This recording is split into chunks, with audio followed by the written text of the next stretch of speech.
कंपित भूराः अंगे सुग्रीव नल हनुमत प्रमुखे नीके लंका विभीषण दृश विशद ग्रदगम बधवो ददौ रघुपतिर्विविधाद्रिकूटे सेतुं कपीन्द्रकर कंपित भूराः अंगे सुग्रीव नील हनुमत प्रमुखैरनीकैर् लंकां विभीषण दृशा विशद्गदद्गधाम् बधवौ दधौ रघुपतिर्विविधाद्रिकूटे सेतुं कपीन्द्रकं करकंपित भूरुहाः अंगे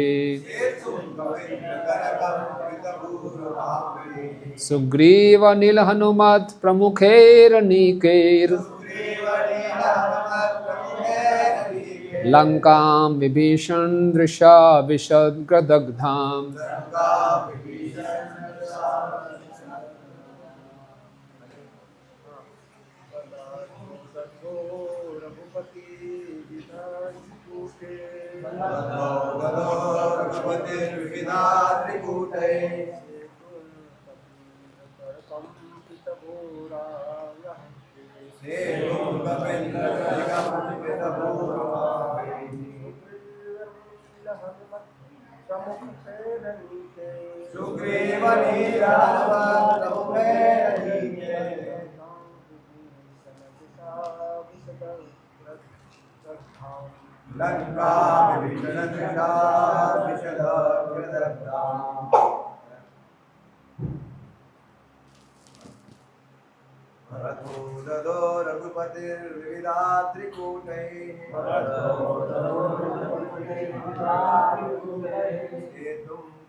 माताजी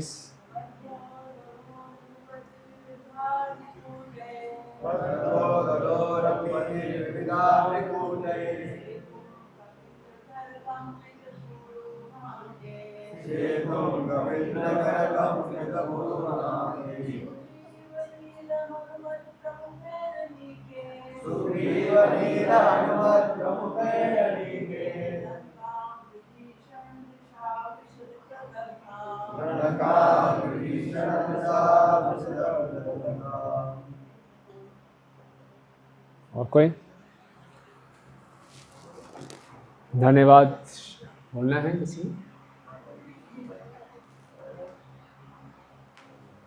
शब्दार्थ अनुवाद एवं तात्पर्य इसी भक्तिवेदांत स्वामी श्रील प्रभुपाद जी के द्वारा श्रील प्रभुपाद की बधवा बांधने के पश्चात उद्धव समुद्र के जल में रघुपति भगवान रामचंद्र ने विविध अनेक प्रकार के अद्रिकूटे पर्वतों की चोटियों से सेतुम पुल कभी इंद्र शक्तिशाली बंदरों के करकंपित हाथों से हिलाए हुए बरहुअंगे वृक्षों से सुग्रीव नील हनुमत हनुमान प्रमुखै इत्यादि अनेक ऐसे सैनिकों सहित लंका रावण के राज्य लंका में विभीषण दृशा रावण के भाई विभीषण के निर्देश से आविशत प्रवेश किया। अग्रदग्धाम पहले ही वानर सैनिक हनुमान द्वारा जलाए गए। अनुवाद मेरे पीछे दोहराइए। श्री सुखदेव गोस्वामी ने कहा, जल में उन पर्वत श्रृंगों को फेंक कर जिनके समस्त वृक्ष बंदरों के हाथों द्वारा हिलाए गए थे, समुद्र के ऊपर पुल बनाने के पश्चात भगवान श्री रामचंद्र सीता देवी को रावण के चंगुल से मुक्त कराने हेतु लंका गए। रावण के भाई विभीषण के निर्देश और सहायता से श्री भगवान सुग्रीव, नील, हनुमान इत्यादि वानर सैनिकों के साथ रावण के राज्य लंका में प्रविष्ट हुए, जिसे हनुमान ने पहले ही भस्म कर दिया था। तात्पर्य, बंदर सैनिकों ने वृक्षों से ढके बड़े बड़े पर्वत श्रृंगों को लाकर समुद्र में फेंका, जो ईश्वर की शुद्ध इच्छा से तैरने लगे। श्री भगवान की इच्छा से आकाश में अनेक बड़े बड़े ग्रह रुई के फाहों के समान भारहीन होकर तैरते हैं। जब यह संभव है तो फिर भगवान पर्वत श्रृंग जल में क्यों नहीं तैर सकते? यह पूर्ण पुरुषोत्तम भगवान की सर्वशक्तिमता है। वे जो भी चाहें कर सकते हैं, क्योंकि वे भौतिक प्रकृति के अधीन नहीं हैं, प्रत्युत भौतिक प्रकृति ही उनके वश में है। मया दक्षिण प्रकृति सूयते सचराचरम। केवल उनके निर्देशानुसार ही भौतिक प्रकृति कार्य करती है। ब्रह्म संहिता 5:52 में भी ऐसी ही जानकारी प्राप्त होती है। यस्याज्ञा भ्रमति समृत काल चक्रो गोविंदमादि पुरुषम तमाम भजामि। ये बताते हुए कि भौतिक प्रकृति कैसे कार्य करती है, ब्रह्म संहिता कहती है कि सूर्य पूर्ण पुरुषोत्तम भगवान की इच्छा के अनुसार घूमता है। इसलिए भगवान श्री रामचंद्र हेतु हिंद महासागर के ऊपर उन बंदर सैनिकों की सहायता से जो बड़े बड़े पर्वत श्रृंगों को लाकर जल में फेंक रहे थे, पुल बनाना तनिक भी आश्चर्यजनक नहीं है। यह केवल इसलिए अद्भुत लगता है क्योंकि इसने भगवान श्री रामचंद्र के नाम और यश को अमृतत्व प्रदान किया है। ओम अज्ञानतिमिरन्धस्य ज्ञानाञ्जनशलाकया चक्षुरुन्मीलितं येन तस्मै श्रीगुरवे नमः। श्रीचैतन्यमनोभीष्टं स्थापितं येन भूतले स्वयं रूप कदा मह्यं ददाति स्वपदान्तिकं। वन्देऽहं श्रीगुरो श्रीयुतापदकमलं श्रीगुरुन् वैष्णवांश्च श्रीरूपं साग्रजातं सहगण रघुनाथान्वितं तं सजीवं साद्वैतं सावधूतं परिजनसहितं कृष्ण चैतन्यदेवं श्रीराधा कृष्णपादान् सहगण ललिता श्रीविशाखान्वितांश्च। हे कृष्ण करुणा सिंधु दीनबन्धु जगत्पते गोपेश गोपिका कांत राधा कांत नमस्तुते। तप्त कांचन गौरांगी राधे वृंदावनेश्वरी वृषभानुसुते देवी प्रणमामि हरिप्रिये। वाञ्छाकल्पतरुभ्यश्च कृपा सिन्धुभयेव च पतितानां पावनेभ्यो वैष्णवेभ्यो नमो नमः। जय श्री कृष्ण चैतन्य प्रभु नित्यानंद श्री अद्वैत गदाधर श्रीवासादि गौर भक्त वृंद। हरे कृष्णा कृष्णा कृष्णा हरे हरे, हरे राम राम राम हरे हरे। नमो विष्णुपादाय कृष्ण पृष्ठाय भूतले श्रीमते भक्ति वेदांत स्वामिनिधि नामिने। नमस्ते सारस्वते देवे गौरवाणी प्रचारिणे निर्विशेष शून्यवादी पाश्चात्य देश तारिणे।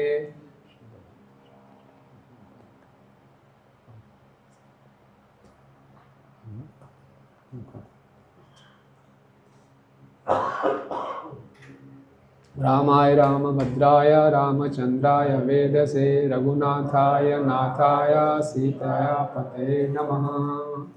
अमन सुत हनुमान जी की जय।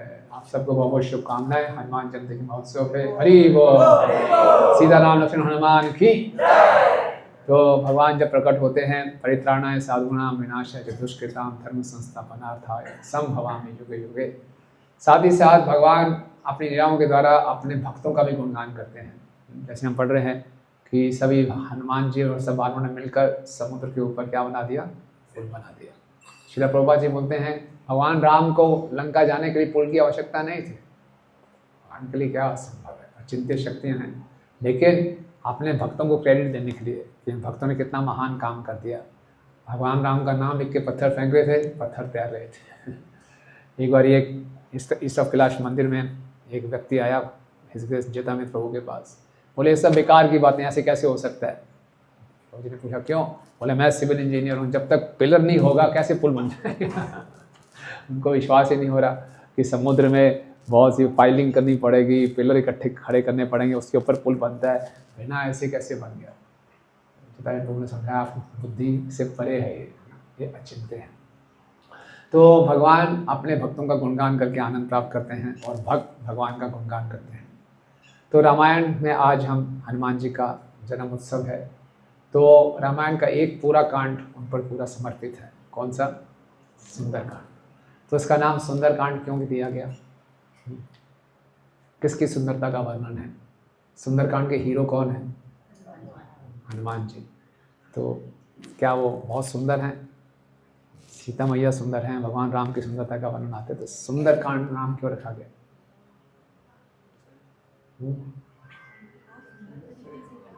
हाँ जी, भगवान की सेवा करते हैं। यस, जीव की सुंदरता उनकी सेवा के एटीट्यूड से है ना। तो कितनी सुंदर उन्होंने सेवा की, इसलिए उस कांड का नाम पड़ा सुंदरकांड। तो कल हम शाम तक चर्चा किए थे कि कैसे किष्किंधा कांड के अंत में सब के सब वानर तैयार हो जाते हैं कि कैसे समुद्र पार करना है, किसी में इतनी क्षमता नहीं है। तो जामवन हनुमान जी को याद दिलाते हैं कि आप ये काम कर सकते हैं, और जामवन के बाद जैसे सुनते हैं हनुमान जी को उत्साह आ जाता है और जोर से चिल्लाते हैं, अरे ये समुद्र क्या, मैं तो पूरी पृथ्वी के कई बार चक्कर काट सकता हूँ, मैं मेरू पर्वत को हटा सकता हूँ, मैं तो इस समुद्र का मंथन करके पूरे पृथ्वी पर बाढ़ ला सकता हूँ। बहुत उत्साह से बोलने लगे और फिर महेंद्र पर्वत की चोटी पे जाने लगे। बोले ये जो पर्वत है मेरे लिए बहुत अच्छा ये कार्य करेगा, ताकि मैं इससे कूदूंगा और इस पूरे पर्वत को 100 योजन का समुद्र था उसको एक ही छलांग में पार करना है। सोचिए। तो हनुमान जी ऊपर चढ़ जाते हैं और अपने शरीर का विस्तार करते हैं, बहुत विशाल का शरीर कर लेते हैं। उससे पहले भगवान राम को प्रणाम करते हैं। देखिए किसी में कितनी भी शक्ति हो, बिना भगवान की कृपा के हम कुछ नहीं कर सकते। तो पूरा इतना शरीर का विकास किया, अपने घुटनों को रख दिया, दोनों हाथों को रख दिया। इतना पर्वत पे दबाव पड़ा कि पर्वत के अंदर जितने भी पशु पक्षी थे डर के भागना शुरू कर दिया, और कई जहरीले सांप थे, उन जहरीले सांपों ने जहर उगलना शुरू कर दिया, और उनके जहर से जो पर्वत के बड़े बड़े पत्थर थे वो चूर चूर हो गए। बड़े बड़े ऋषिगण भाग गए, और हनुमान जी मनन कर रहे हैं भगवान राम के सुंदर मुख का कि सीता के विरह में भगवान को कितना पीड़ा है, और साथ में चिंतन कर रहे हैं कि जाने से पहले भगवान राम ने, सुग्रीव ने मुझ पर कितना आत्मविश्वास दिखाया, मुझे अपनी मुद्रिका दी। और ये भी चिंतन कर रहे हैं सब वानरों ने बोला कि हनुमान जी जब तक आप लंका से सीता जी का समाचार लेकर नहीं आएंगे, हम सब यहीं पर समुद्र तट पर एक टांग पे खड़े रहेंगे। तो इन सब का चिंतन करते हुए और उत्साहित होते हुए जय श्री राम बोलते हुए, जय श्री राम, हनुमान जी ने एकदम छलांग लगाई, और ऐसी छलांग लगाई जैसे कि भगवान राम के धनुष से तीर निकला हो, तेजी से एकदम। और इतनी तेजी से वो निकले, इतना प्रेशर क्रिएट हो गया कि उस वन के ऊपर जो बड़े बड़े वृक्ष थे वो उखड़ गए, और हनुमान जी ऐसे आकाश मार्ग से जा रहे हैं, पीछे पीछे वृक्ष भी उड़कर जा रहे हैं, और उन वृक्षों पे तरह तरह के फूल थे वो नीचे गिर रहे हैं और समुद्र के ऊपर। और हनुमान जी की इतनी विशाल काय थी, 80 मील बाय 240 मील की छाया समुद्र पे पड़ रही थी। आप सोचिए, और समुद्र ऊपर से इतना प्रेशर हुआ कि समुद्र की लहरें ऊपर उठ गई और हनुमान जी के वक्षस्थल को छूने लगे। क्या होगा, क्या दृश्य होगा। और हनुमान जी ऐसे निकल रहे हैं, और बीच में कभी बादलों में के कारण अदृश्य हो जाते थे, फिर बादलों के बीच में से निकलते थे, ऐसा लगता था जैसे चंद्रमा बादलों में जाता है फिर बादलों से बाहर आ जाते हैं। तो बड़ी तीव्र गति से निकल रहे हैं। तो जब छलांग मारने से पहले भगवान राम का स्मरण कर रहे हैं, तो आचार्यगण समझाते हैं कि हनुमान जी एक मिशन पे हैं। सीता देवी जी की तुलना एक भक्ति से की गई है, लेकिन वो भक्ति लंका रूपी शहर में रावण रूपी मन में कैद है। इसी प्रकार से हम सब जीव भक्ति को भूल गए हैं। हमारी भक्ति भी मन के कारण कैद है मन के अंदर। तो इस भक्ति को हमने पुनः जीवित करना है। तो भक्ति को पुनः जीवित करने के लिए हमारी भी लंबी यात्रा है। हनुमान जी की 100 योजन की यात्रा है, हमारी भी बहुत लंबी यात्रा है, जिससे भक्ति जो हमारा छिपा हुआ प्रेम है उसको जागृत करना है। नित्य सिद्ध कृष्ण प्रेम साधिक अभुनाय, श्रवण आदि शुद्ध चित्ते करे उदय, इसको उदय करना है। लेकिन ये तुरंत नहीं हो जाता, इसके लिए लंबी यात्रा है। तो इसलिए हनुमान जी कैसे इस पूरे समुद्र को पार करेंगे और लंका पहुंचेंगे, सीता मैया को ढूंढेंगे, इस पूरी यात्रा में उनको कहीं बाधाएं आएंगी। तो हम भी जब भक्ति करना शुरू करते हैं, अपनी भक्ति को पुनः जीवित करना है, तो यानी कि तुरंत हो जाएगा। बहुत सी बाधाएं आएंगी, अड़चने आएंगी। और आज हनुमान जी के जन्म उत्सव पर हम उनसे सीखेंगे कि इन बाधाओं का कैसे सामना करना है। बाधाएं तो आएंगी आएंगी।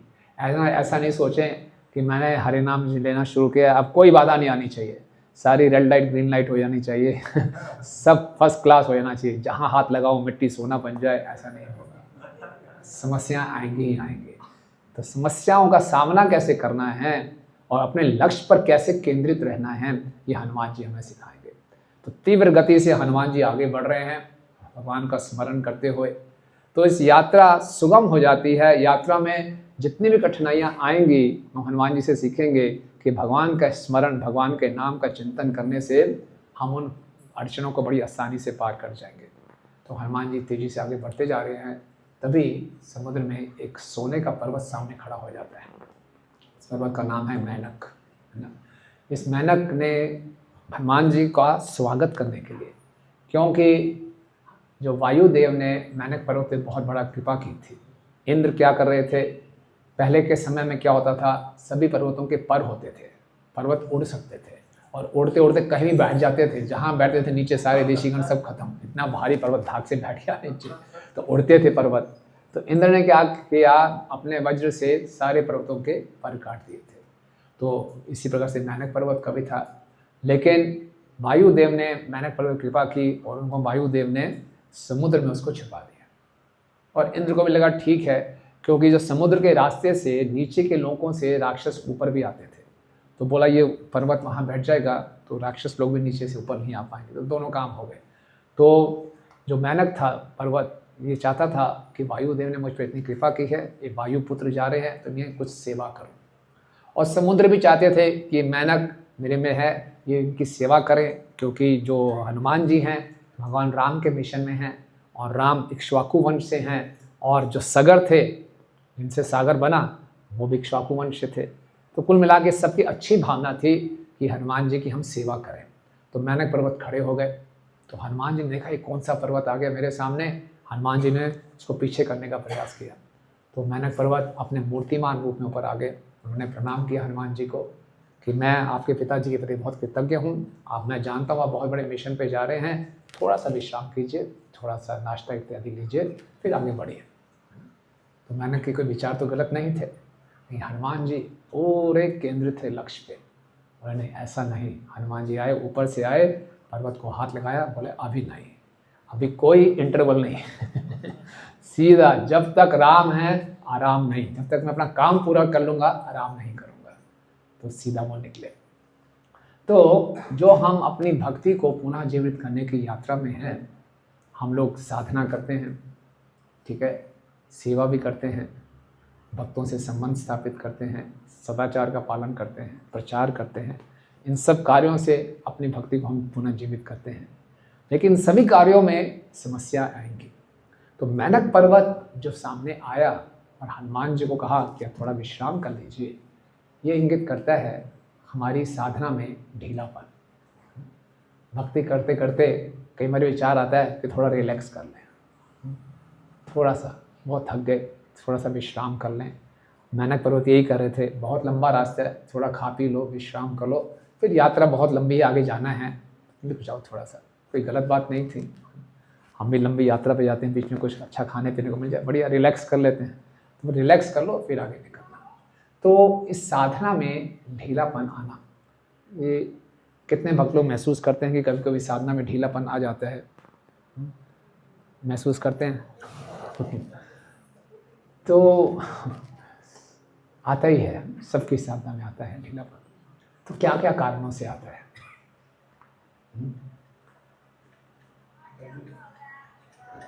कुछ कॉम्प्लेसेंसी, वही ढीलापन कॉम्प्लेसेंसी हो गया। चलता है, ये एटीट्यूड आता है, चलता है ना, कर तो रहे हैं और कितना करें, हो गया। तो ये क्यों आता है?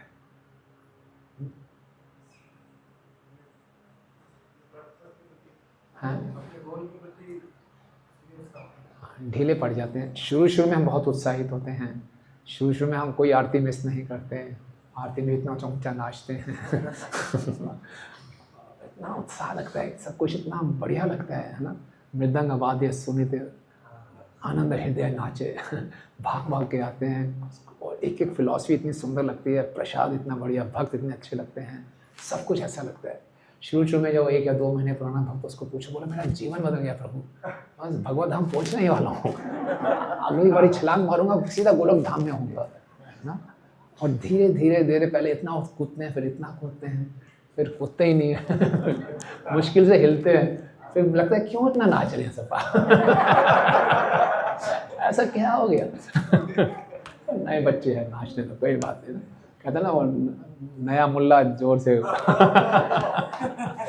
बोलना, धीरे धीरे सब सेट हो जाएगा, अच्छा है अभी नाचने दो धीरे धीरे उत्साह कम हो जाता है।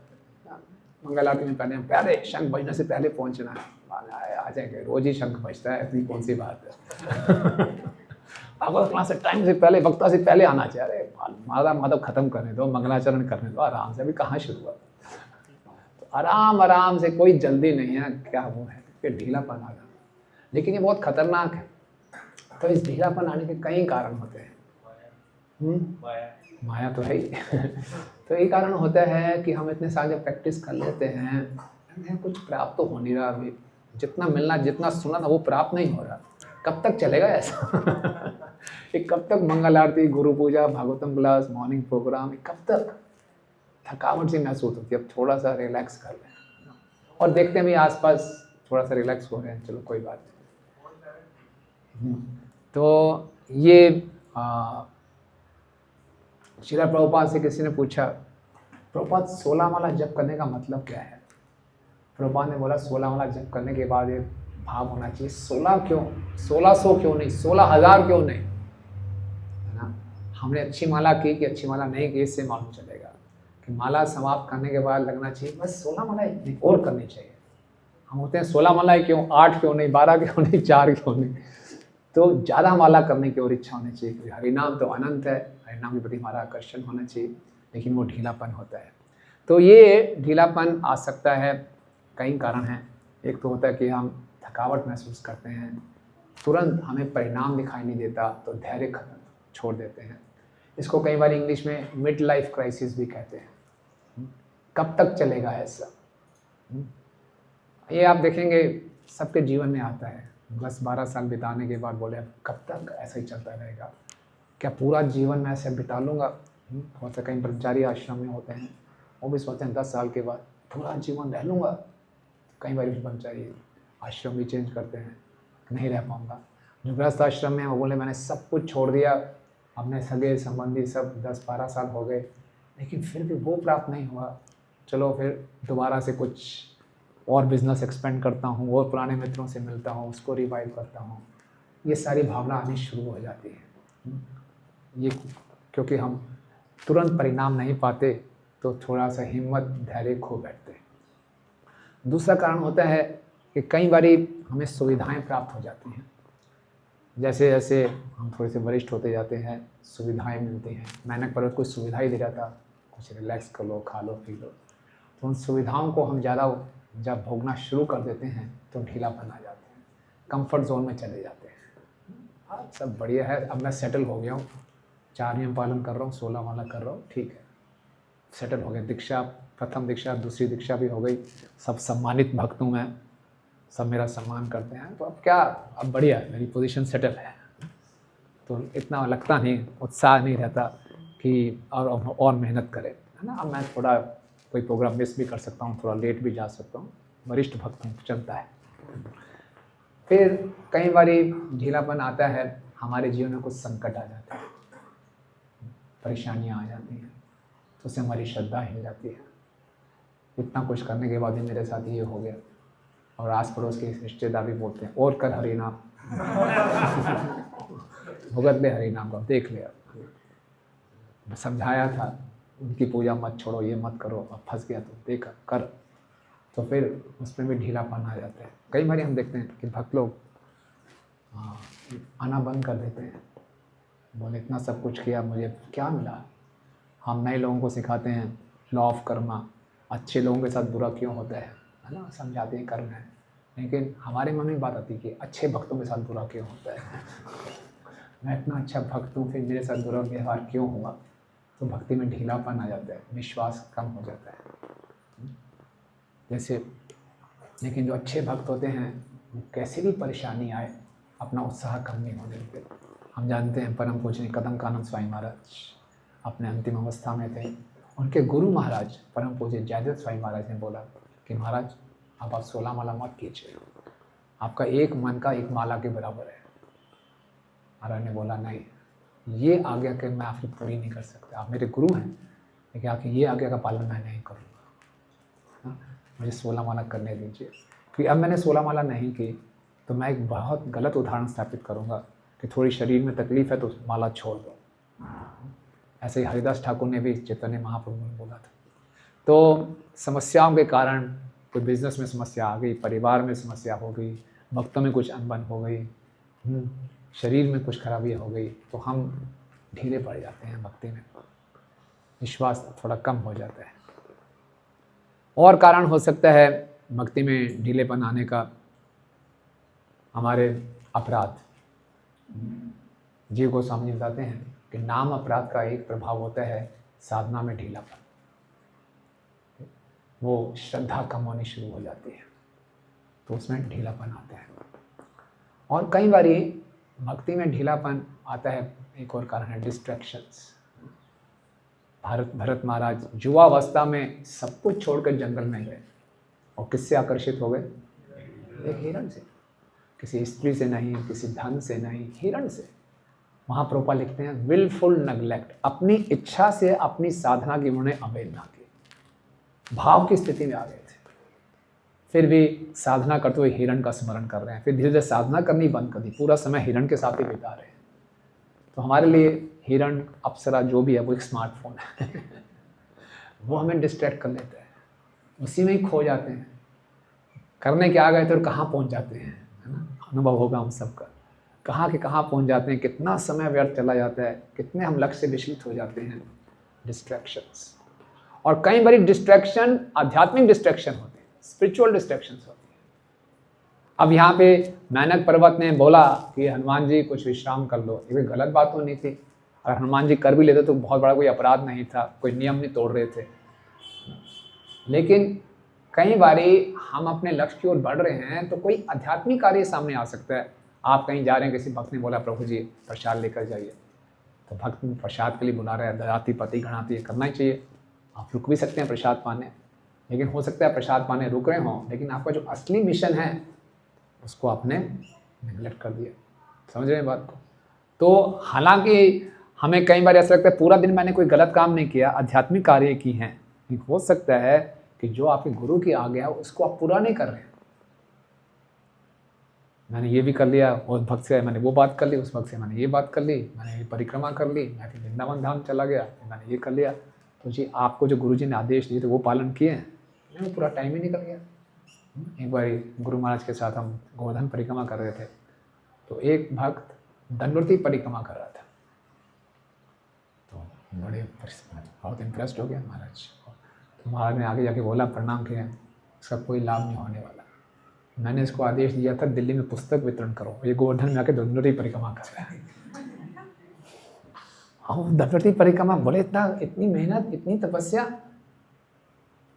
लेकिन गुरु जी क्या चाहते हैं आपसे? वो सेवा में फोकस रहना चाहिए।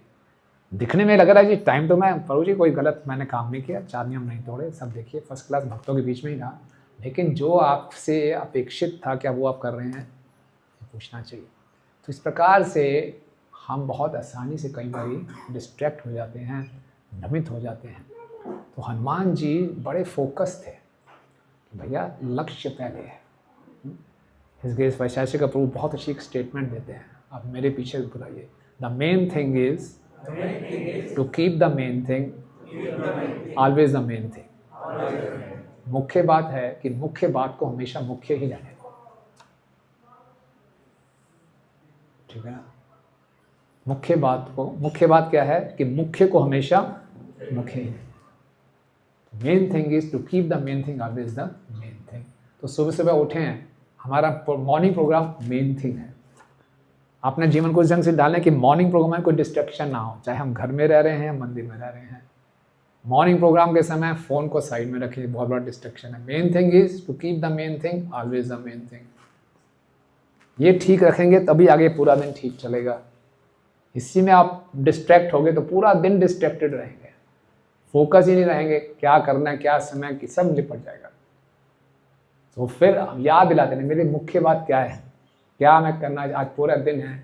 हमारा मनुष्य जीवन का प्रोपाइल बताते हैं, एक एक क्षण बहुत कीमती है, एक एक क्षण। चाणक्य पंडित क्या बोलते हैं, एक क्षण को हम लाखों सोने के से भी नहीं खरीद सकते। एक एक क्षण बहुत कीमती है। अगर हम फोकस नहीं है तो जीवन ऐसे ही निकल जाएगा, पता भी नहीं चलेगा। इससे वो जब जीवन निकल जाता है तो फिर बाद में लगता है मैंने कुछ किया ही नहीं, और फ्रस्ट्रेशन होती है। इसीलिए हनुमान जी सिखा रहे हैं कि जब हम लक्ष्य पर निकले हैं उस पर पूरा केंद्रित रहना चाहिए। अपराधों के कारण, अपने थकावट के कारण, कुछ परेशानियों के कारण, फैसिलिटीज़ के कारण, डिस्ट्रैक्शंस के कारण हमें डिस्ट्रैक्ट नहीं होना। तो अपना हमेशा उत्साह बनाए रखना है। हरे कृष्णा कृष्णा कृष्णा हरे हरे, हरे राम राम राम हरे हरे। और इसका मतलब ये नहीं है कि हम अपने मिशन में हैं। कोई भक्त बोले प्रभु जी बात सुना, पीछे हो जाओ, मैं बिल्कुल मिशन पे हूँ कोई डिस्ट्रैक्शन नहीं, सब माया है, जाने दो मुझे, ऐसा नहीं। हनुमान जी ने बहुत ही सदाचार के साथ गए, उसको प्रणाम किया, बोले अभी नहीं, अभी जाने दो मुझे। तो कोई हमें निमंत्रण दे रहा है, कोई बातचीत करना जा रहा है, तो सदाचार का पालन ये करना, मैं मिशन पे और मेरा आपसे कुछ मुझे दिखाई नहीं दे रहा। तो ऐसे करके हम कई बार अपराध भी कर देते हैं। वो ना करके हनुमान जी सदाचार सिखा रहे हैं, उसको पूरा सम्मान दिया, आपकी भावनाओं की मैं कदर करता हूँ लेकिन मैं रुकूंगा नहीं, तो वो आगे बढ़े, ठीक है। तो ये हमारा साधना में कुछ ऐसी बाधा आती है। दूसरा, जब हनुमान जी आगे जा रहे थे तो उधर जय सीता राम लक्ष्मण हनुमान की, तो देवतागण बड़े चिंतित थे कि हनुमान जी ये मिशन पूरा कर लेंगे, तो हम इनकी बुद्धि और बल की परीक्षा लेते हैं। तो सभी देवताओं सुरसा के पास गए। सुरसा दक्ष की पुत्री है, भागवतम में 6 स्कंद में वर्णन आता है। सुरसा के पास गए, बोले इनकी आप परीक्षा लीजिए, इनके बुद्धि के और बल की परीक्षा लीजिए।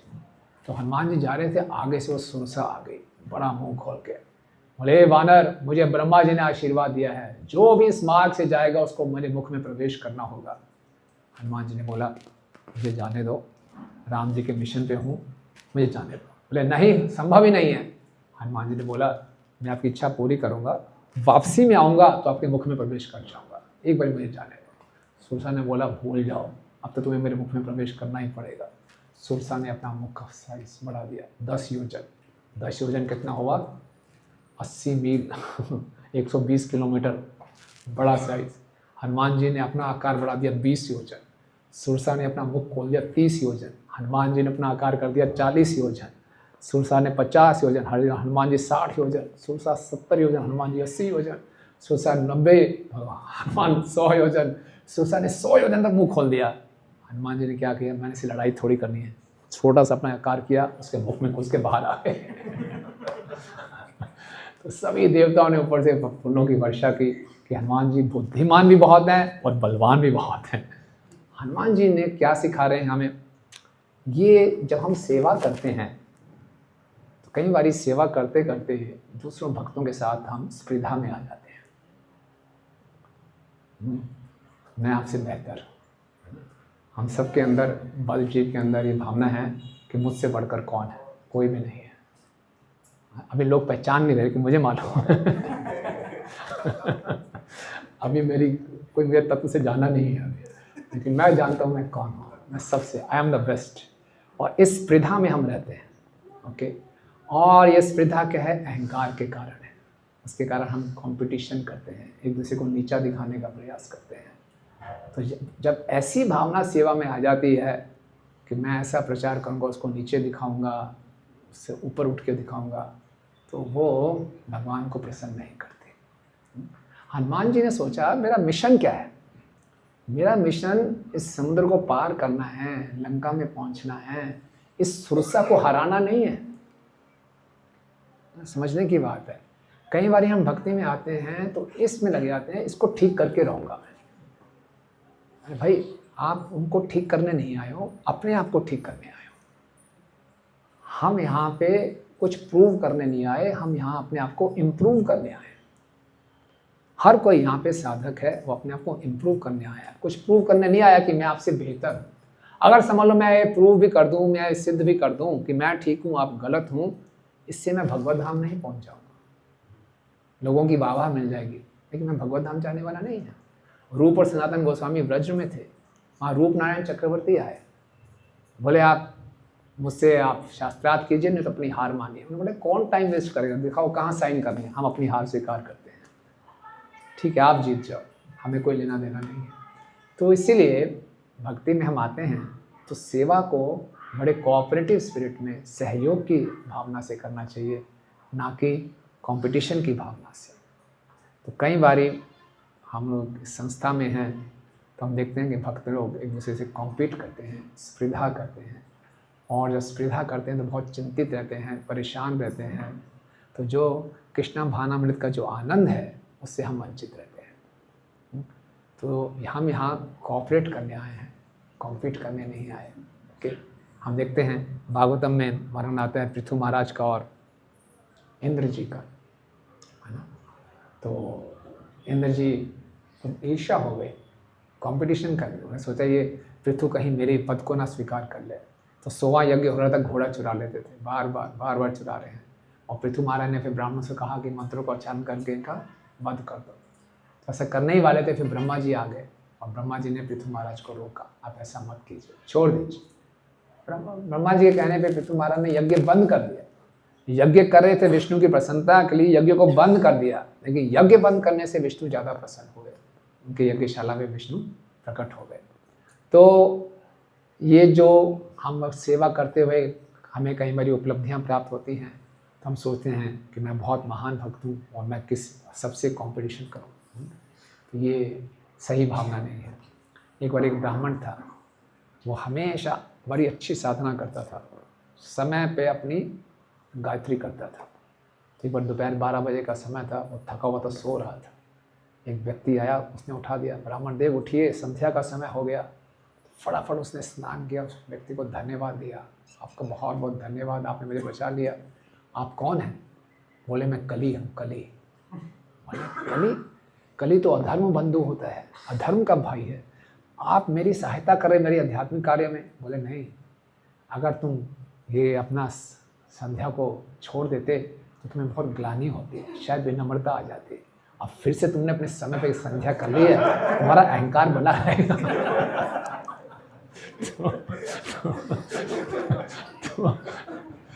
तो कई बार हमें लगता है कि मैं साधक नंबर 1 हूँ, टेम्पल हॉल में सबसे पहले मैं आता हूँ, सबसे पहले मेरी 16 माला खत्म होती है, सब माला में सोते हैं, मैं अच्छी माला करता हूँ, मुझसे बढ़कर कौन? अहम ममादि परमो।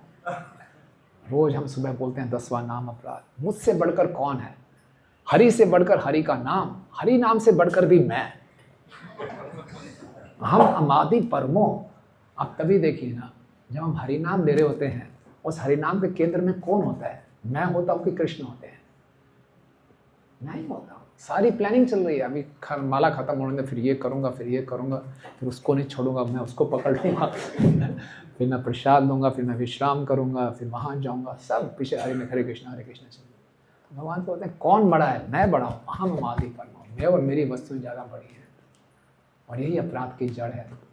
इसीलिए बहुत सेवा कर्मी हैं, लेकिन बहुत विनम्र भाव से और बहुत सहयोग की भावना से। जब हमारे यहाँ सेवक हैं, सब ऐसी सेवा करनी चाहिए।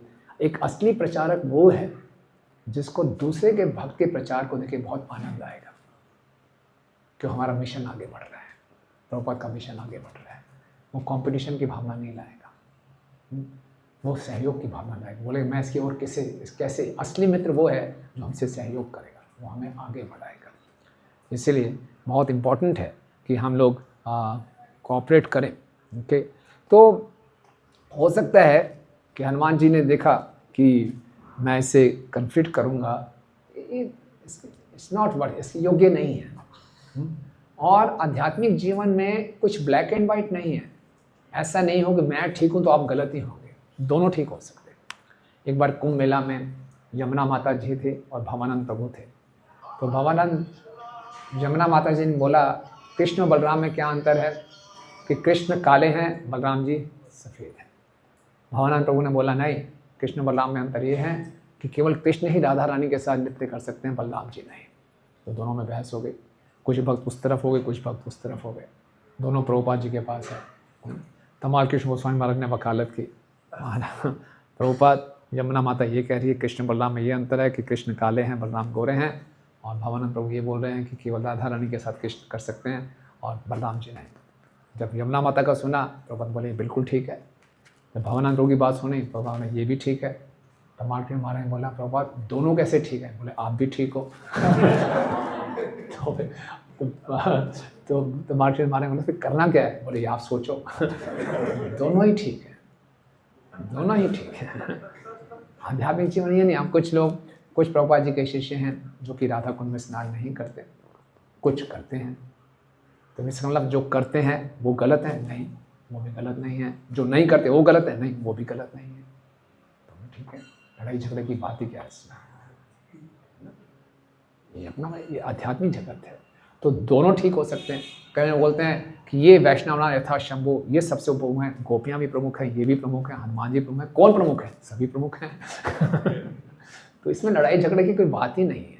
इसीलिए भक्ति में हम आए हैं तो हमेशा हमें अपने मिशन पे फोकस रहना चाहिए, और हमें जानना चाहिए कि जितना इस आध्यात्मिक जीवन में हम विनम्र रहेंगे उतना ऊपर उठेंगे, और जितना हम अपने आप को भारी भरकम दिखाएंगे उतनी माया का अटैक हम पे ज़्यादा होगा। अगर यहाँ हम अणु बन के रहते हैं तो अणु बम की तरह हमारा प्रचार होगा। अगर हम दूर से दिखाते हम बहुत बड़े हैं तो बड़ा बम फुस करके निकलता है। तो वास्तव में जितना विनम्रता में शक्ति है, और जितना हम विनम्र रहेंगे सारी के सारी गुरु परंपरा की शक्ति हमें प्राप्त होती है।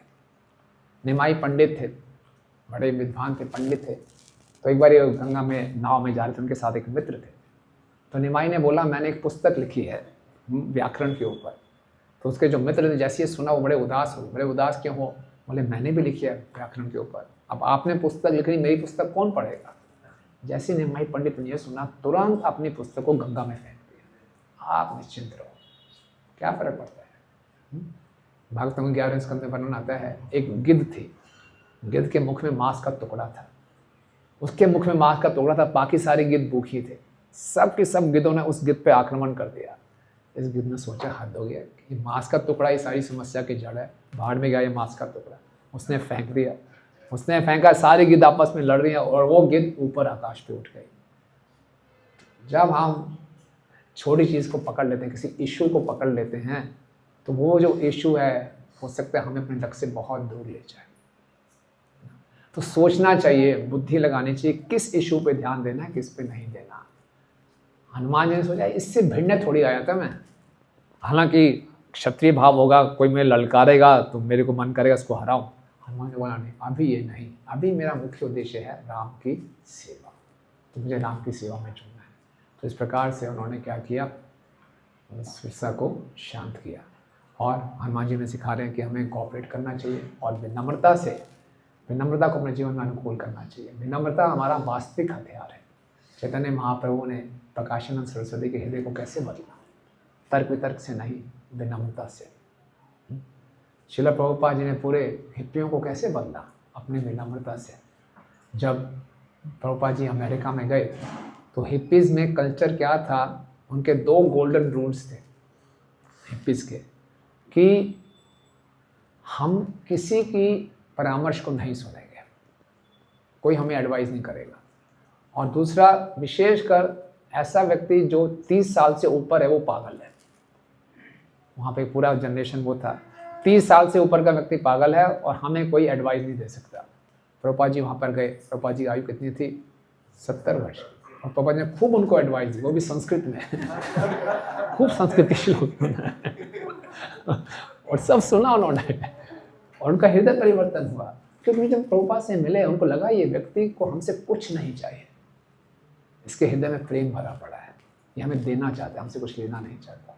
तो ये विनम्रता है, विनम्रता ही किसी के हृदय को बदल सकती है। विनम्रता ही, जहाँ कुछ काम नहीं करता वहाँ विनम्रता काम करती है। तो इसलिए लड़ाई झगड़े में कई बार हम फंस जाते हैं और वो हमारे मन को भी बहुत व्यथित करता है, और फिर हम साधना भी सही ढंग से नहीं कर पाते। तो कहीं अननेसेसरली इश्यूज़ में फंसने की आवश्यकता नहीं है, उसको गिव अप करें और कॉर्पोरेट स्पिरिट में आगे बढ़ने का प्रयास, कॉपरेटिव स्पिरिट में, कॉर्पोरेट स्पिरिट में नहीं तो कॉर्पोरेट ठीक है ना, कॉर्पोरेट स्पिरिट में नहीं, कोऑपरेटिव स्पिरिट में रहेंगे तो आगे बढ़ेंगे। तो सुरसा से आशीर्वाद प्राप्त करके फिर हनुमान जी आगे बढ़ते हैं। तो हनुमान जी बहुत तीव्र गति से जा रहे हैं, तो अचानक देखते हैं कि उनकी गति रुक गई, वो आगे बढ़ने का प्रयास कर रहे हैं, बढ़ ही नहीं पा रहे। तो देखते हैं नीचे एक बहुत बड़ी राक्षसी है जिसका नाम है सिमिका। तो सिमिका ने क्या किया, हनुमान जी की जो छाया थी उसको पकड़ लिया, उस छाया से हनुमान जी को वो खींच रही थी। हनुमान जी ने पहले अपने आप को रोकने का प्रयास किया, फिर हनुमान जी बोले कोई बात नहीं, इसको खींचने दो। वो खींचती गई, हनुमान जी खींचते चले गए और सीधा उसके मुख में प्रवेश कर गए, और अंदर प्रवेश करके हनुमान जी ने अपना विस्तार किया और अपने नाखून से उसका शरीर फाड़ के बाहर आ गया। पवन सुत हनुमान की जय। तो ये सिमिका क्या दिखाती है, तो मैनक पर्वत थे हमारी साधना में जो अड़चने आती हैं, सुरसा थी तो हमारी सेवा में हमारा अहंकार और हमारी स्पर्धा की भावना आती है, लेकिन ये सिमिका है, ये दिखाता है हमारा भक्तों के साथ संबंध, द्वेष। कई बार हम द्वेष में फंस जाते हैं। सिमिका ने हनुमान जी की बस छाया को पकड़ लिया। कई बार हम भक्तों के संग में होते हैं तो हम केवल भक्तों में जो कुछ एक बुराई भी नजर आ जाए उसको पकड़ लेते हैं, अब नहीं छोड़ूंगा इसको, अब आया ऊँट पहाड़ के नीचे है ना, बहुत हीरो बन रहा था, अब ये आ गया, अब इसको खूब पिटाई करेंगे। तो हमें एक मौका चाहिए, किसी में कुछ गलत बात दिख जाए, हमें इतनी एक्सटेसी प्राप्त होती है, हम भूल जाते हैं कृष्ण प्रेम की एक्सटेसी को। यही हमारे जीवन का लक्ष्य है। किसी में कुछ बुराई दिखाई दे जाए, हम सोचते हैं क्या मैं इससे बेहतर हूँ। तो ये भक्तों के बीच में जितना हम आलोचना करने की वृत्ति को रखेंगे, क्रिटिकल मेंटालिटी रखेंगे, उतना हमारा भक्ति के लिए बहुत नुकसानदायक है। ये द्वेष हमारा भक्ति का सबसे बड़ा शत्रु है। हम द्वेष क्यों करते हैं? द्वेष ये होता है कि जो उसके पास है वो मेरे पास क्यों नहीं, वो क्यों, मैं क्यों नहीं। ये द्वेष मूल रूप से कृष्ण से है कि कृष्ण क्यों परम भोक्ता हैं, कृष्ण क्यों परम आकर्षक हैं, मैं क्यों नहीं। और वही द्वेष हम सब जीवों से इसमें करते हैं। मत्सरता, पर उत्कृष्टता असहनीय, दूसरे की उत्कृष्टता सहन नहीं होती। चैतन्य महाप्रभु जब किसी भक्त का गुणगान करते थे तो ऐसा गुणगान करते थे जैसे उनके 5 मुख हों, और जब वो गुणगान करते थे तो बाकी भक्तों के चेहरों को देखते थे, उनके ऊपर चेहरे पे क्या बीत रही है। जाओ कोई भक्त का गुणगान होते हैं, दूसरे को लगता है इतना महान तो नहीं है इनको गलतफहमी हो गई है, तो ये जानते नहीं, मैं इनके साथ है तो मुझे मालूम। तो सब चेहरे, हम सबके चेहरे को देखते थे, कैसा महसूस हो रहा है। और हम जब किसी का गुणगान सुने तो ईमानदारी से हमें देखना चाहिए हमारे हृदय में क्या चल रहा है। परम पूजनीय सच्चिदानंद स्वामी महाराज बताते हैं हमारे में कितनी विनम्रता आ रही है कि नहीं आ रही, इसके 5 टेस्ट हैं, हम खुद ही टेस्ट कर लें और हमेशा करते रहें। लिटमस टेस्ट होता है, पता चल जाएगा हम कितने विनम्र हैं। पहला, वो कहते हैं कि हमें आदर लेना अच्छा लगता है कि आदर देना अच्छा लगता है। कोई बोले हमेशा सबसे पहले हमें आरती दिखाए, बड़ा हार डाले, प्रभु जी करे, वो लेना ज़्यादा अच्छा लगता है कि आदर देना अच्छा लगता है। दूसरा कि हमें सेवा लेनी अच्छी लगती है कि सेवा करनी अच्छी लगती है, ईमानदारी से अपने से पूछते रहे। तीसरा, कोई हमारी केयर करे वो ज़्यादा अच्छा लगता है कि हम किसी की केयर करें वो ज़्यादा अच्छा लगता है। चौथा, किसी को आगे बढ़ते हुए देखते हैं हमें कितनी खुशी होती है, खुशी होती है कि गुस्सा आता है। और हम गुरु और वैष्णव पे कितने निर्भर हैं, उन पर निर्भर हैं कि अपने जुगाड़ों पर निर्भर हैं। ये 5 क्या क्या है? पहला क्या था? आदर, दूसरा सेवा, तीसरा केयर, और चौथा हाँ किसी को आगे बढ़ते इतनी खुशी होती है कि दुख होता है, और 5वां हम गुरु कृष्ण की कृपा पर निर्भर हैं कि अपने अरेंजमेंट्स पर निर्भर हैं। तो ये टेस्ट करते रहना चाहिए, इससे हम विनम्र रहेंगे, आपने मालूम चलेगा कि हम कितना आगे भक्ति में बढ़ रहे हैं। अगर इस सब में उत्तर ना ना ना है तो गड़बड़ है, उसके ऊपर आपको इम्प्रूव करना है। तो ये जो द्वेष है वो बहुत खतरनाक है। जब द्वेष होता है तो जो हमारे जो कुछ भी किसी को प्राप्त हो रहा है वो भगवान की कृपा है। अगर हम किसी के पास कोई भक्ति में आगे बढ़ रहा है, इसका मतलब उसको भगवान की कृपा ज़्यादा मिल रही है, तो उससे द्वेष कर रहे हैं तो भगवान की कृपा से द्वेष कर रहे हैं। तो कृपा से द्वेष करेंगे तो हमें कृपा कैसे मिलेगी? कैसे मिल सकती है? तो और इसके कारण जो हमारे को मिला उसके प्रति हम कृतज्ञता खो बैठते हैं। भगवान ने सबको कुछ ना कुछ योग्यता दी है, अगर हम द्वेष नहीं करेंगे, प्रशंसा करेंगे और जो हमें मिला उसके लिए कृतज्ञ रहेंगे तो उसका पूरा लाभ उठा पाएंगे। एक बार एक बच्चा था, बचपन से उसकी बाईं बाजू नहीं थी, लेफ्ट आर्म नहीं थे। उसने सोचा मैं क्या करूं, बड़ा अपने आप को हताश अनुभव करता था, सबको दिखता था सभी 2 बाजू में, मेरी एक ही बाजू है। लेकिन उसके हृदय में एक इच्छा उत्पन्न हुई कि मैं जूडो सीखूंगा। तो जूडो के ट्रेनर के पास गया, उसने बोला कोई बात नहीं, मैं आपको सिखाऊंगा। तो उसके जूडो के कोच ने उसको एक ही टेक्निक बार बार सिखाते रहे, एक साल, कई सालों एक ही टेक्निक की प्रैक्टिस कराई। उस एक टेक्निक में वो बहुत एक्सपर्ट हो गया, और फिर उसको जूडो कंपटीशन चला था, बोले इसमें भाग लो। तो इस लड़के को बोले मेरा क्या चांस है, मेरा एक हाथ है नहीं, भाग लो। उसने भाग लिया, और हैरानी की बात थी हर एक राउंड में वो जीतता चला गया। इसमें हैरानी थी, वो फाइनल तक पहुंच गया और फाइनल भी जीत गया, चैंपियन बन गया। तो बड़ा हैरान था, अपने कोच के पास आया, ये कैसे हो गया? तो बोले क्या था, तुम्हारी बाईं बाजू नहीं थी, तो मैंने तुम्हें जो टेक्निक सिखाई थी वो ऐसी टेक्निक थी, उसको काउंटर करने के लिए जो आपका अपोजिशन होता था उसको आपकी बाईं बाजू पकड़नी होती थी। जब आपकी बाईं बाजू होती नहीं तो घबरा जाता था।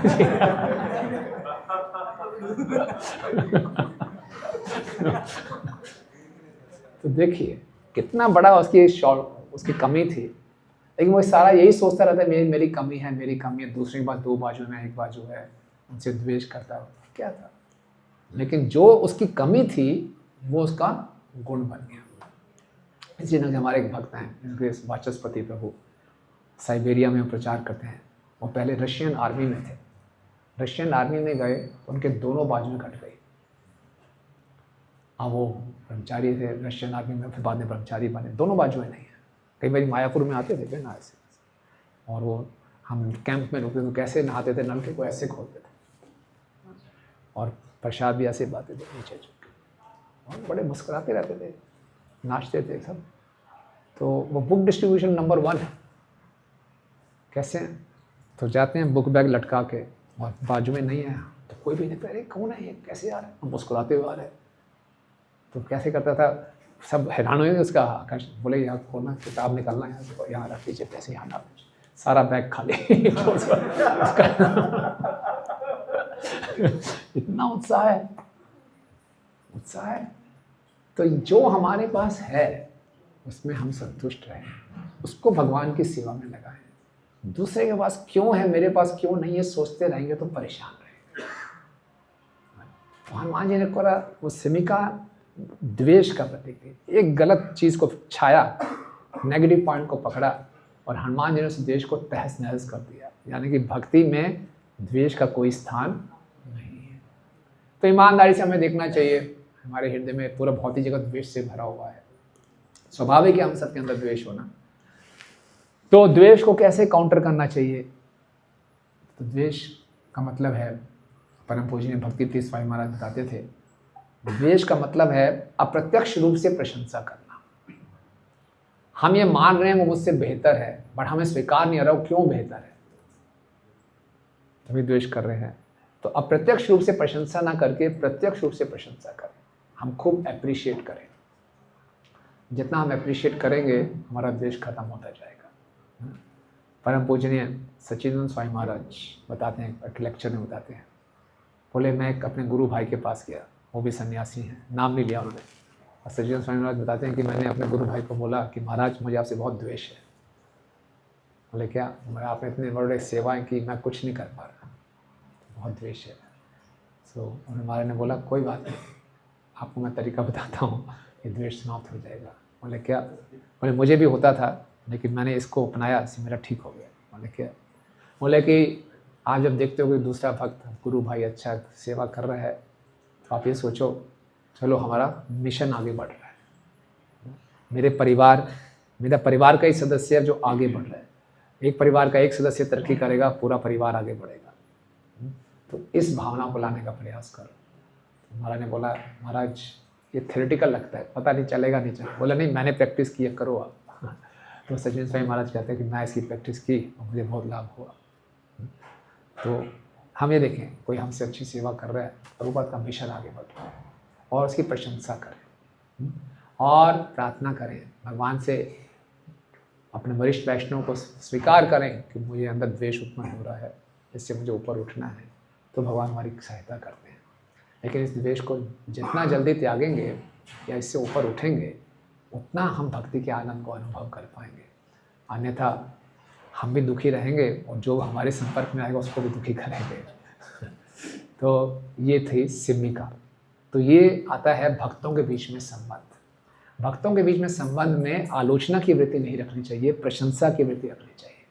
अगर किसी में कुछ बुरा पॉइंट है भी तो उसको बड़े अच्छे ढंग से फीडबैक देना चाहिए, इस ढंग से नहीं कि नीचा दिखाने के।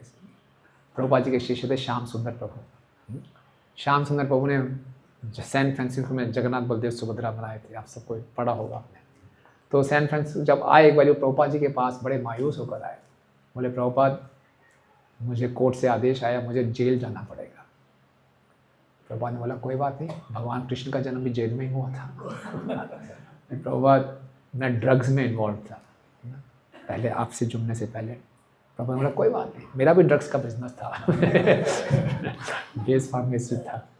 तो श्याम सुंदर प्रभु इतने रिलैक्स हो गए। प्रभु ने बोला कोई बात नहीं, जो जितना 3 महीने के लिए जाना है जाओ, आराम से चैंटिंग करना, वापस आ जाना। तो श्याम सुंदर प्रभु इतने हो गए कि मेरे गुरु ने मुझे जज नहीं किया कि कितना गिरा हुआ व्यक्ति है, उसका उत्साह ही बढ़ाया। तो हो सकता है किसी में कोई कमी भी हो तो उस कमी को पकड़ के नहीं बैठना, उसके अच्छे गुणों को भी देखना है और उसको समझाना है इन कमियों से ऊपर उठो, उसकी सहायता करनी तो कमियों से ऊपर उठ सके, ना कि उसकी कमियों को लेकर उसे नीचे खींचते रहना जैसे सिमिका खींच रही थी। ओके, तो ये है सिमिका दिखा रही है कि भक्तों के बीच में संबंध हमें आलोचना की वृत्ति से नहीं प्रशंसा की वृत्ति से करना चाहिए। फिर हनुमान जी आगे बढ़ते हैं तो फिर लंका पहुंच जाते हैं और देखते हैं कि लंका बहुत ही सुंदर एक पूरे त्रिकुट पर्वत के ऊपर है, उसके आसपास बहुत गहरी खाइयां हैं, उस पर पूरा जल भरा हुआ है, बहुत टाइट सिक्योरिटी सिस्टम है, मतलब कि उसमें एक हवा भी प्रवेश नहीं कर सकती, इतना टाइट सिक्योरिटी सिस्टम है। और बड़े बड़े राक्षसियाँ सब इसकी सिक्योरिटी सुरक्षा कर्मचारी हैं।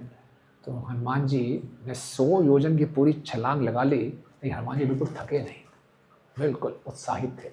क्यों? बिल्कुल साथ साथ में राम का स्मरण कर रहे थे। तो चाहे यात्रा हमारी जितनी बड़ी हो भक्ति को हमें रिवाइव करने की, जितना हम भक्ति में पुराने होते हो जाएंगे, हमारा उत्साह बढ़ते रहना चाहिए। हरे कृष्णा कृष्णा कृष्णा हरे हरे, हरे राम राम राम जय। हम प्रभुपाद जी को देखते हैं हमेशा उत्साहित, प्रभुपाद जी के वरिष्ठ शिष्यों को देखते हैं, परम पूज्य गोपाल कृष्ण स्वामी महाराज सब समस्याओं के बीच में भी अंतिम समय तक युद्ध करते रहे, उत्साहित रहे। परम पूज्य जयप्रदा गोस्वामी महाराज कितनी समस्याओं के बाद भी, जयप्रदा गोस्वामी महाराज एक बार अमेरिका में डेट्रॉइट में थे, साधु संघ था, महाराज स्टेज पे आते हैं और बोलते हैं कि मुझे बहुत पहले स्ट्रोक हो गया था, मैं अच्छा बोल नहीं सकता, मेरा लीवर ट्रांसप्लांट हुआ, मेरा किडनी ट्रांसप्लांट हुआ, स्किन कैंसर की ट्रीटमेंट चल रही है, but I am very happy. बताइए, मैं बहुत खुश हूँ इतनी समस्याओं के बीच में भी। तो भक्त हमेशा उत्साहित रहता है। तो हनुमान जी थके नहीं, 100 योजन की इतनी लंबी छलांग मारने के बाद भी बहुत उत्साहित थे। और अब सोचे थे, दिन का समय था, बोले अभी मैं प्रवेश नहीं करूँगा, संध्या काल होने दो। संध्या काल हुई तो हनुमान जी ने एक छोटी सी बिल्ली जैसा आकार ले लिया और दीवार कूद के चले गए। जाने लगे, घूमने लगे, तभी वहाँ पर एक राक्षसी थी जो कि लंका की अधिष्ठात्री देवी थी, उसका नाम था लंकनी। अरे वानर कहाँ जा रहे हो? हनुमान जी ने उसकी परवाह नहीं की, आगे जाते गए। ए रुक जाओ, मेरी आगे के बिना कोई नहीं जा सकता। हनुमान जी ने बोला मैं घूम के आऊँगा फिर तुमसे बात करूँगा। बोले ऐसे नहीं जा सकते। हनुमान जी उसकी परवाह नहीं कर रहे थे। तो लंकनी को बड़ा क्रोध आया, लंकनी ने हनुमान जी को थप्पड़ मारा। हनुमान जी को इतना गुस्सा आया, हनुमान जी ने बाएं हाथ से थोड़ा सा उसको फेंक दिया, जोर से नहीं मारा कि स्त्री ज़्यादा जोर से नहीं मारूंगा, उसका फेंक गया, थोड़ा सा ऐसा किया, दूर जाके गिरी चिल्लाते हुए, और फिर रोते हुए उसके हनुमान जी के सामने आ गई। बोले ब्रह्मा जी ने मुझे बोला था कि जिस दिन एक बानर आके तुम्हें मारेगा उस समझने की लंका और रावण का अंत शुरू हो गया। बोले मैं कुछ नहीं कर सकती, अब आगे जाइए, रावण का अंत शुरू हो गया। तो ये जो लंकनी है ये दिखाती है हमारे प्रचार में जो दिक्कतें आती हैं। हनुमान जी एक मिशन पे गए थे, एक ऐसे क्षेत्र में गए थे जहाँ की प्रचार करना अनुकूल नहीं था। प्रभुपाद जी बताते हैं प्रचार का अर्थ है प्रतिकूल परिस्थितियों को अनुकूल बनाना, ये प्रचार का अर्थ है। ऐसी जगह में जाना जहाँ कुछ नहीं है और जहाँ प्रतिकूल परिस्थितियाँ भी उसको अनुकूल कर देना। तो लंकनी ने विरोध किया, लेकिन हनुमान जी ने क्या किया, हिम्मत दिखाई। ओके, हनुमान जी डरे नहीं। तो प्रचारक को निडर होना चाहिए। भक्ति रस रामायण सिंधु में कहा गया है साधना भक्ति का एक अंग है भगवान की सेवा के लिए खतरे मोल लेना। मैंने खतरा मोल लिया। तो प्रचारक वो है जो थोड़ा सा संकट उठाने के लिए, थोड़ा सा रिस्क उठाने के लिए तैयार हो, डरे नहीं। तो हनुमान जी बिल्कुल नहीं डरे। शिला प्रभुपाद जी 70 वर्ष की आयु में चले गए। आप सोचिए, परदेश में समुद्री जहाज में 2 हार्ट अटैक्स पड़ने के बाद भी जब जहाज से उतरे तो किसी हार्ट स्पेशलिस्ट के पास नहीं गए कि पहले एंजियोग्राफी कराऊं, पहले ठीक कराऊं, नहीं, सीधा प्रचार। और प्रभुपाद जी एक बार मॉर्निंग वॉक में थे तो उनके शिष्य में प्रभुपाद जी बोलते हैं कि बचपन में मैं क्या किया था, कलकत्ता में विक्टोरिया मेमोरियल के ऊपर चढ़ गया था। सभी शिष्य ने Prabhupada you are very brave. Prabhupada ने कहा I am brave now also. तभी यहाँ पे आया हूँ मैं 70 वर्ष की आयु में। सो प्रभुपाद बिल्कुल डरते नहीं थे। प्रभुपाद MIT यूनिवर्सिटी में गए, अमेरिका में, जो सबसे प्रसिद्ध है। वहाँ पे एक स्टूडेंट ने पूछा, Swami ji why are you wearing this clay, ये मिट्टी क्यों सर पे लगाई हुई है? प्रभुपाद ने बोला ये आपने टाई गले के अराउंड क्यों डाली हुई है? और मैंने कभी सोचा नहीं। बोले बैठो और सोचो। तुम टाई डाल सकते हो, मैं तिलक नहीं लगा सकता। तो प्रभुपाद वो घबराते नहीं थे। एक विदेशी कल्चर था, प्रभुपाद बड़े एकदम बिंदास। प्रभुपाद चलते थे सर ऊपर करके चलते थे। किसी ने बोला ऊपर सर क्यों? बोले और फिलॉसफी इज वेरी हाई। चलते थे, बिल्कुल नहीं डरते थे। और ऐसे ऐसे नेगोशिएशन करते थे। डेट्रॉइट में एक बिल्डिंग खरीदने गए और बिल्डिंग बहुत अच्छी लगी प्रभुपाद को, बहुत बड़ा महल था। तो साथ में वो प्रॉपर्टी डीलर था।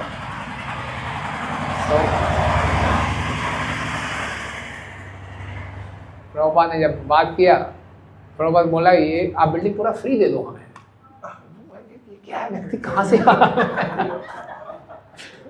वो जो प्रॉपर्टी डीलर थी, वो लेडी थी, बोली कहाँ से किसी बूढ़े को ले आया, क्या है? प्रभुपाद सीरियस है, हम तो भिखारी, हम फ्री दे दो। वो घबरा गया एकदम, क्या बात कर रहे हैं। फिर बोला ठीक है $350 $350,000, नथिंग एल्स।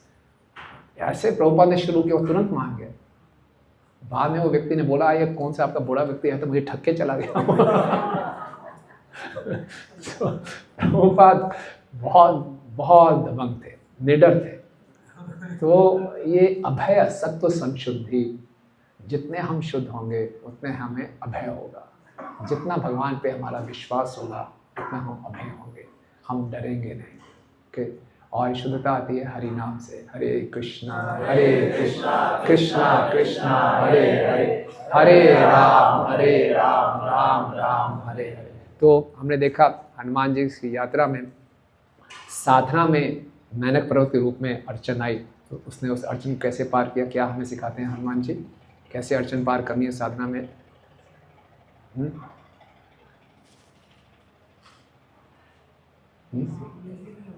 ढीलापन आए तो हमेशा उत्साहित रहना है।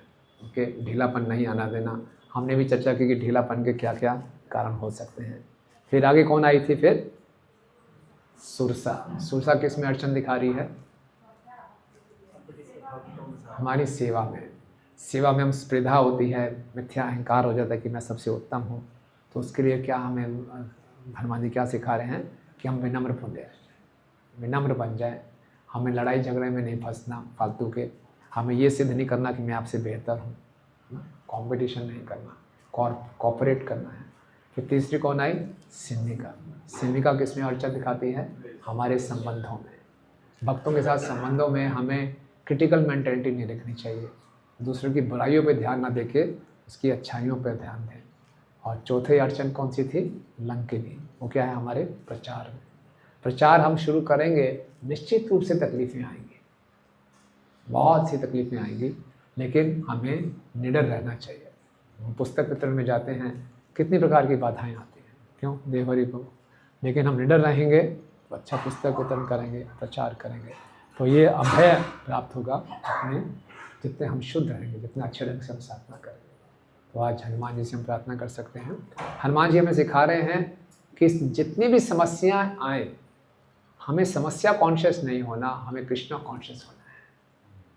हम क्या होते हैं, हम जो अड़चन है, जो बाधाएं हैं, उसी के बारे में सोचते रहते हैं। कोई भी अड़चन भगवान की कृपा के सामने कुछ भी नहीं है। तो हम भगवान की कृपा के पास नहीं जाते, हम अड़चनों पर ज़्यादा ध्यान देते हैं। जब भी करें तो वही सोच रहे हैं, बोले पहले ये अड़चन कैसे दूर हो, हम नहीं दूर कर सकते। हम हरि नाम की शरण में, भक्तों की आज्ञा की शरण में, तो अड़चनें अपने आप खत्म हो जाएंगी। लेकिन हम अड़चन ऑब्स्टेकल कॉन्शियस हो जाते हैं, कृष्ण कॉन्शियस नहीं होते। रूप गोस्वामी जी बहुत सुंदर बात बताते हैं कि सर्वथा ध्वंस रहिता सती अपि ध्वंस कारणे। भक्ति को कोई भी कारण रोक नहीं सकता, जबकि भक्ति सब प्रकार के अड़चनों को नाश करती है। भक्ति अप्रतिहता है। भक्ति को कोई भी इस संसार की परिस्थिति रोक नहीं सकती। ये हमें कॉन्फिडेंस होना चाहिए।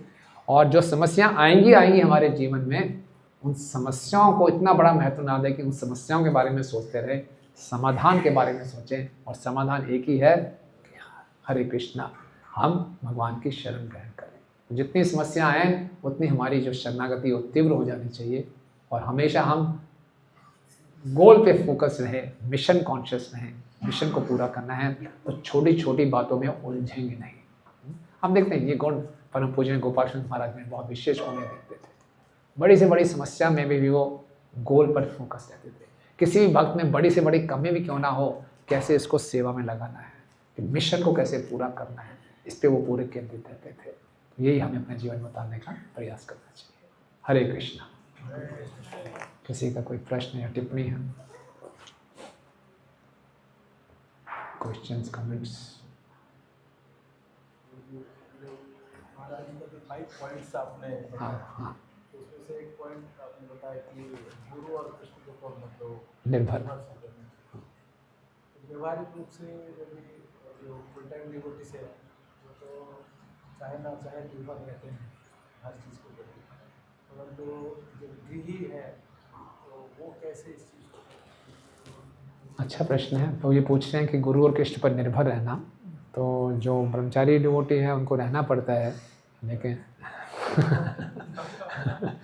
लेकिन जो गृहस्थ आश्रम वो कैसे रहे। तो मैं ऐसा नहीं कि ब्रह्मचारी डिवोटीज को रहना पड़ता है, वो भी अपने तरीके निकाल लेते हैं कैसे स्वतंत्र रहना है। स्वतंत्र रहने के बहुत से ऑप्शंस मिल जाते हैं, और गृहस्थ आश्रम में ज़्यादा सुविधाएं हैं स्वतंत्र रहने के, इससे ज़्यादा खतरा रहता है। तो इसीलिए कोई भी आश्रम है, इसका मतलब ये है कि गुरु और कृष्ण की प्रसन्नता के लिए, उनकी आज्ञा के अनुसार ही।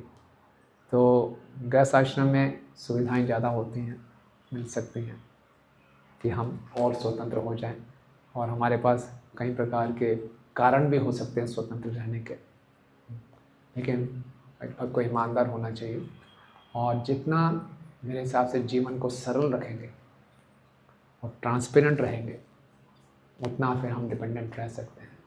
जितना हम ट्रांसपेरेंट नहीं हैं, चीज़ों को छुपा के रखा हुआ है, तो सरलता नहीं है, तो फिर बहुत से तरीके होंगे स्वतंत्र रहने के।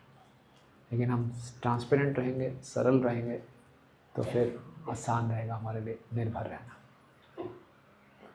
ऐसे बहुत से भक्त हैं, जैसे परम पूज्य गोपाल शर्मा महाराज जी जब गृहस्थ आश्रम में थे, तो पूरा अपना सैलरी का चेक प्रभुपाद जी को भेजते थे। फिर प्रभुपाद उसमें से निकाल के कुछ उनको देते थे प्रसाद के रूप में घर चलाने के लिए। तो एक बारी परम पूज्य जयदेव स्वामी महाराज भगवद्गीता के 6 अध्याय के पहले श्लोक पे चर्चा कर रहे थे, अनाशितम कर्म फलम कार्यम कर्म करोति स सन्यासी च योगी च। कभी गोपाल कृष्ण जी उसमें ग्रस्त आश्रम में तो जा रहे थे, बोले ही इज़ अ रियल सन्यासी, वो असली सन्यासी जा रहे हैं, पूर्ण रूप से गुरु पर निर्भर है। ये बहुत ऊंचा स्तर है, तो इस स्तर की तरफ आने का प्रयास करना चाहिए।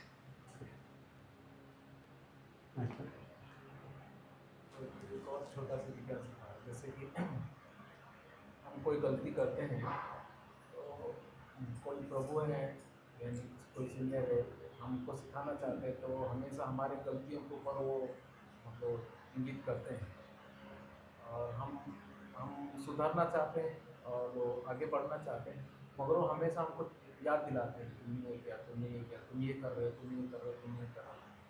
तो अभी आप बता रहे थे कि हमको उनके चीज़ों को भूल जाना चाहिए गलती किया है।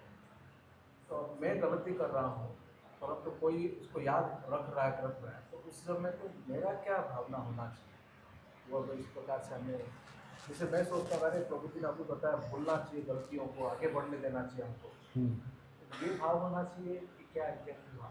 तो जी का प्रश्न है कि मैंने कोई गलती की और मेरा वरिष्ठ मुझे बार बार याद, वो नहीं भूला कि आपने गलती की, मौका पड़ने बार बार याद दिलाता है, तो मैंने सोचूं कैसे वक्त में बाबा याद दिलाते रहते, उनको भूल जाना चाहिए ना। तो ये जो विज्ञान है मुझे अपने ऊपर लगाना है। अगर कोई मुझे बार बार मेरी गलती याद दिला रहा है, तो मुझे उसको धन्यवाद देना चाहिए कि आप मुझे विनम्र रखेंगे हमेशा।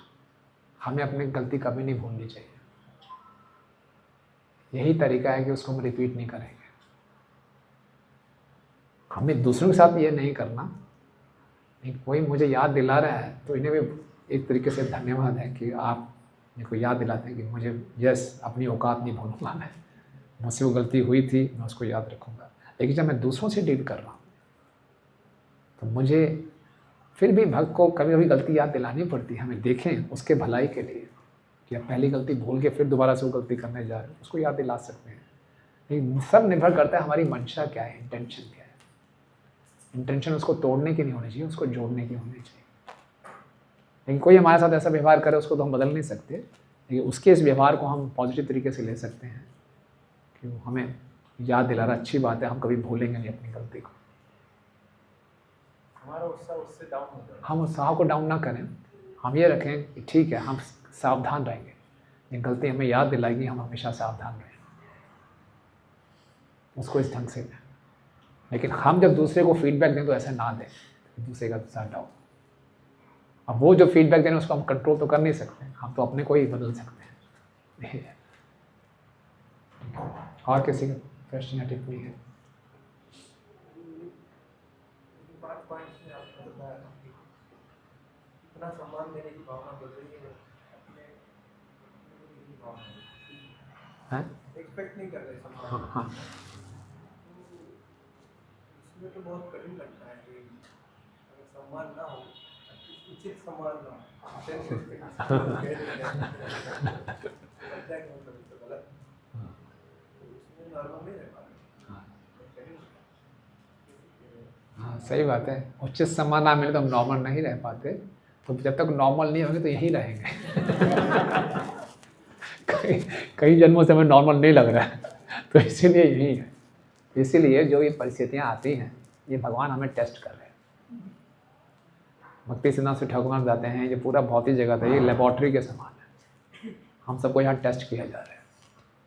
अपमान मिलेगा, सम्मान मिलेगा, हम कैसे रिएक्ट करते हैं, उसको पास कर गए तभी भगवान धाम जाएंगे। ओके टेस्टेड तब जाएंगे।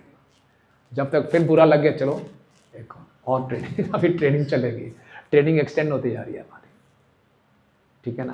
तो ये सारे अच्छे गुण आ जाएंगे, अमानी ना मान दे जाएंगे। कैसे? कीर्तनीय सदाहरि। जीवन का लक्ष्य, अगर एक बारी दिक्कत क्या है, हम अपने लक्ष्य प्रति पूरे कमिटेड नहीं है।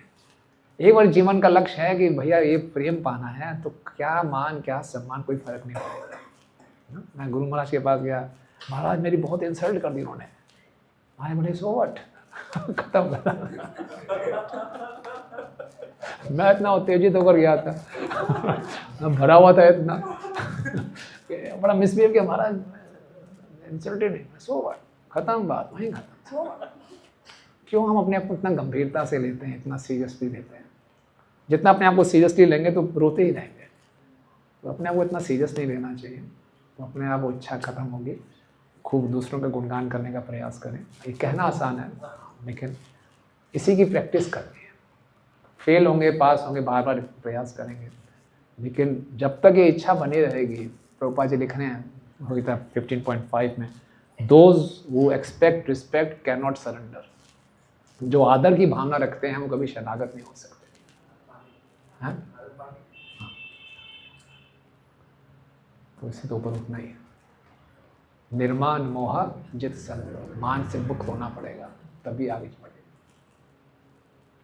ठीक है।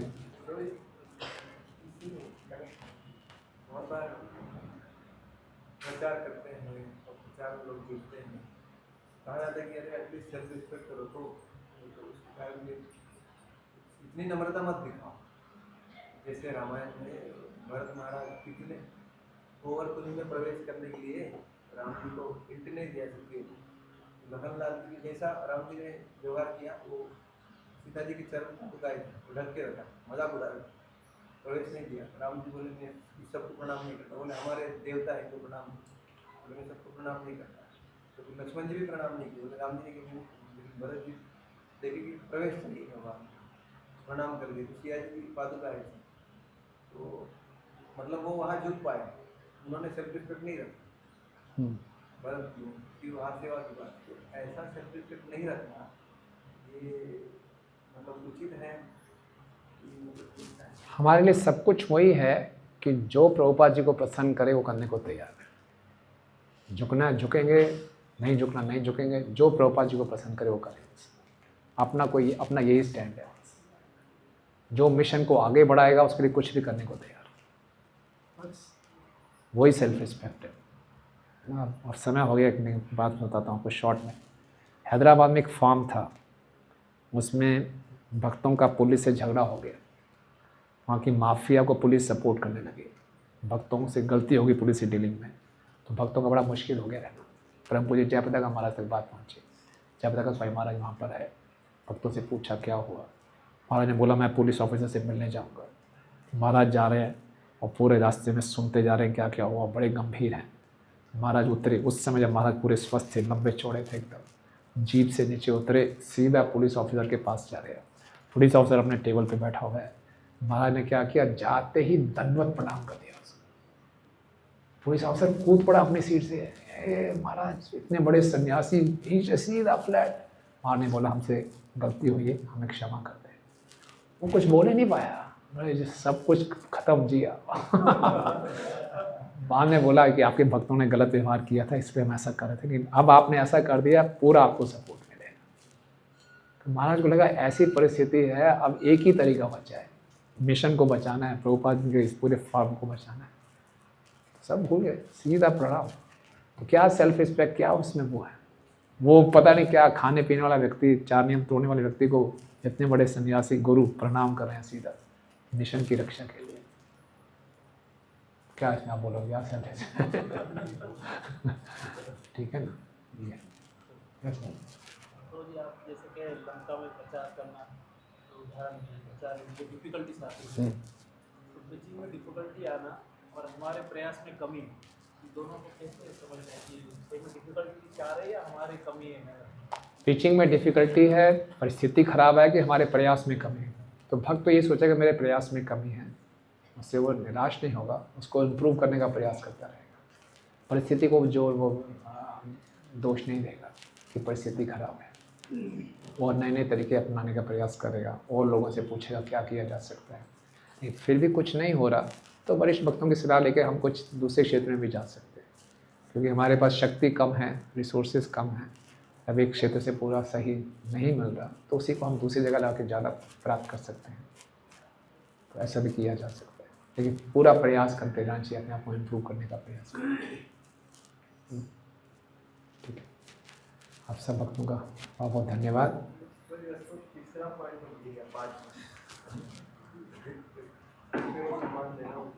सेवा और केयर। जय हनुमान जी की जय, पवन सुत हनुमान की, हनुमान जयंती महोत्सव की, सीताराम लक्ष्मण हनुमान की।